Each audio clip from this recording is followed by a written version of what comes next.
Good morning, or depending on when you're watching this, good afternoon, good evening, or good night. My name's Ross, and as always told how to boost the radio. So today, I need to tell you about a deck which we all kind of thought was going to work, and then it didn't work.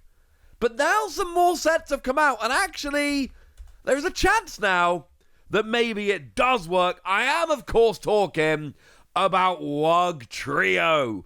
Now, we've not got long to enjoy Wugtrio. It came out in Scarlet and Violet base. It's going to get hit by the next rotation, but that's not going to be until the first main set of next year comes out. So we have at least got a little bit of time to enjoy Wugtrio. And if anybody's wondering, yes, we did get a fancy version of this over in Paldean Fates. We did actually get a shiny version of Wugtrio. Life is good. Now, Wugtrio was always been a very enticing Pokemon because we've got ourselves an attack for free energy, Undersea Tunnel, flip 3 coins, for each head discard the top 3 cards of your opponent's deck. The problem is, it's for free energy, it's always been a little bit awkward. It's not to say that it can't work, and I've seen people use it, but it is to say that it's not been quite good enough. Well, I've been paying attention to what's been happening in Japan since Black Bolt and White Flare became legal. And what happened was that actually Wugtrio is starting to pop up more and more. And essentially, there's 2 main cards that seem to have come around and made this a viable deck again. Now, in Destined Rivals, we got Sacred Ash. Why is Sacred Ash good? Really good Pokemon recovery. Because the issue is, when you're playing a deck like this, you need Wugtrio in the active, attacking every single turn. You need to have your Wugtrio flipping those 3 coins every single turn, and as soon as you start missing an attack, you've lost the game. And when you're only playing a 4-4 line and you're going to have a bit or 2 prized here or there, and then your opponent starts taking some KOs, you end up running out of Wugtrio pass, and then you're done at that point. It's not working. Well, the list that I'm seeing around at the moment, they're not being shy. They're playing a couple of Sacred Ash. Strictly, that's not actually completely true. Some of them aren't even playing it at all, but some of them are playing a couple, and that's what I'm focusing in on. The far more important card we're talking about here is Ignition Energy. That is the card which has broken this deck wide open. Now, Ignition Energy is the new card in Black Bolt and White Flare, and what it does is it is free colorless energy. And it falls off at the end of your turn. It's only a 1-turn thing, which is clearly, not ideal. And also, it only works on an evolution Pokemon. Well, on a basic Pokemon, it's 1 colorless energy, but on an evolution Pokemon, it's 3 colorless energy. Well, this is now perfect. This is wonderful. Because now we've got 8 energy that we can use. And that's enough, frankly. We got our 4 Ignition Energy here. That's wonderful. We're going to add in our 4 Reversal Energy, because that totally works as well. And now all of a sudden, we've got 8 energy that will pay the cost. The thing is, Reversal Energy, though, is only when you are behind on prizes. Now, this is a deck where you're not taking prizes, okay? You're just not taking prizes. You are looking to deck your opponent out. The thing is, if your opponent sees you're playing Wugtrio and they know that you've either got to attach 3 times manually, which you're not going to be playing the energy for that, or you're really relying on reversal energy, your opponent can basically sit there, set up, not take a prize and activate reversal energy until they're ready to roll, and then you can't win. The biggest issue that Wugtrio had previously was that they were relying on reversal energy, so they couldn't really attack until their opponent taken a prize. If their opponent knew that, and good players would, they could just not take a prize for a few turns.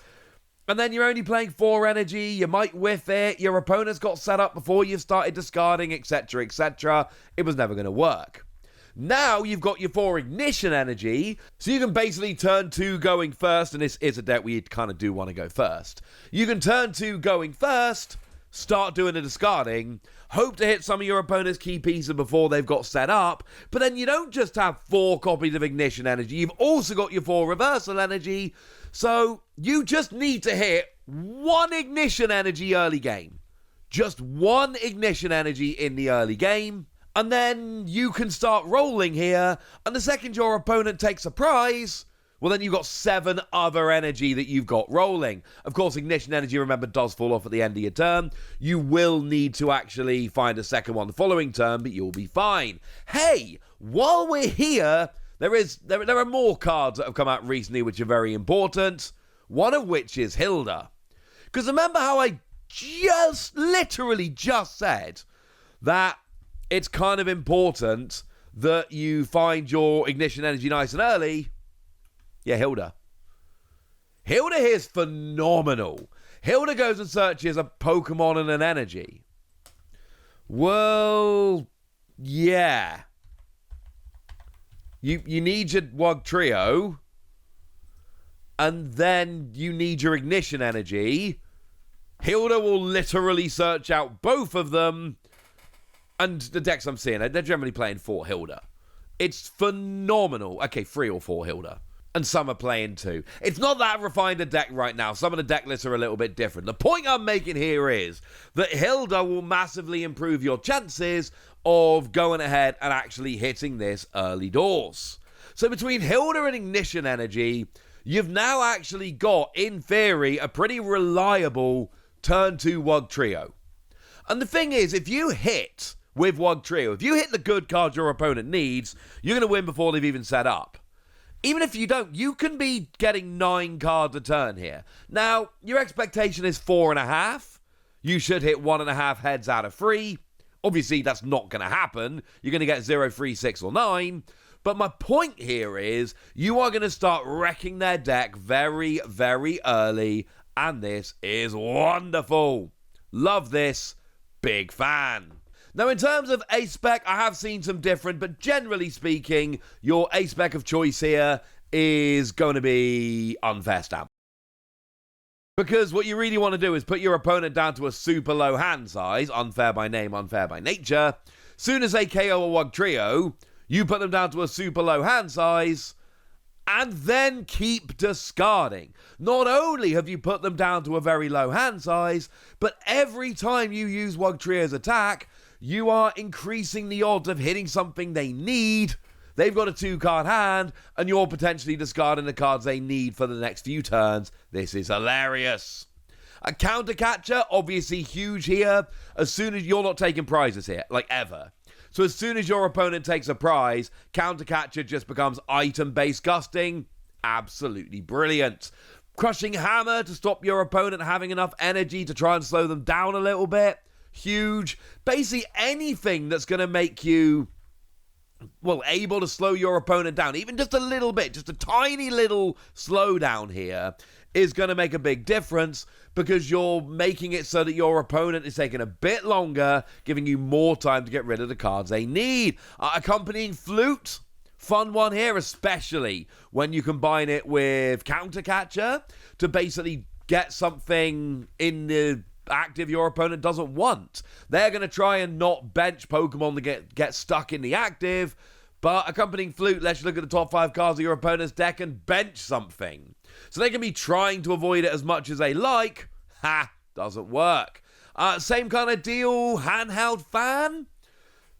If it's active and damaged by an attack, you move an energy from the attacking Pokemon to one of your opponent's bench. That's a card we're seeing popping up in here a little bit. It's a really fun deck to annoy your opponent. And then obviously Iono. Yeah, we all kind of agree Iono's going to be in here.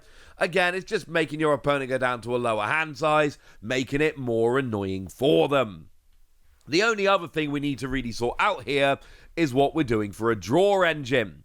Pheasantipity, always a nice option. Your opponent takes a KO and then you get to draw 3 the following turn. And given that you're playing a single prize deck, it's going to happen many times during the game. That's always fun. Dragapult is one that I've seen popping up here.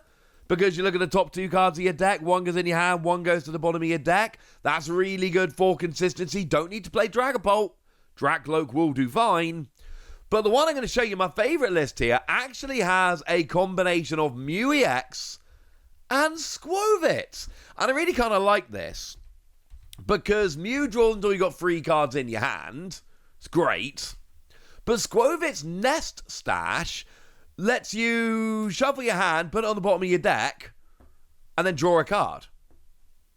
So essentially what you're doing is emptying out your hand using Squovit so that you can then draw up again with Mew afterwards.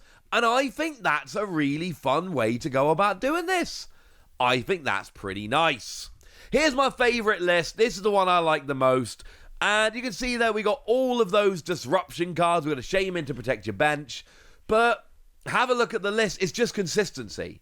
We got Buddy Buddy Poffin and Ultra Ball and Sacred Ash to make sure we keep getting our Wugtrio out.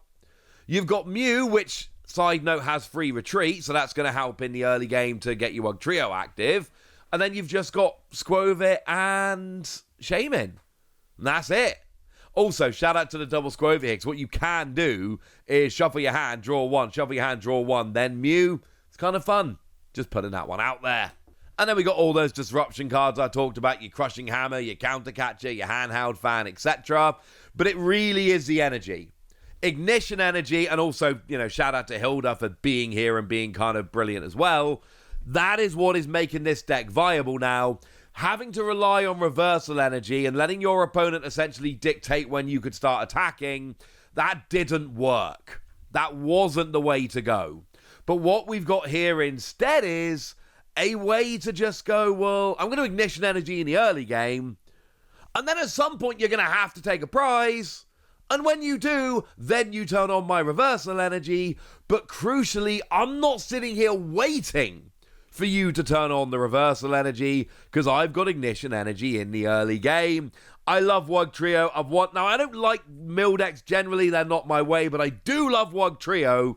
And like a lot of people, I have been waiting for this to be good since it came out. And I'm telling you, ladies and gentlemen, seems like it finally is. So there we go. That's what you need to know. And now it's over to you guys. Let me know what you think about all of this in the comment section. Get us. Be nice.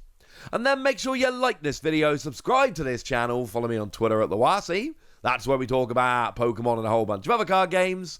And please do consider checking out patreon.com/PTCG Radio, where you can support the channel, get some bonus podcasts, join a Discord, and all kinds of fun things.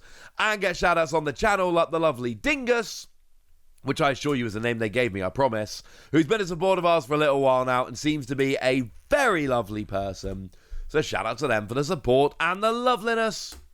But by far the most important thing, as always, look after yourselves till next time, would ya?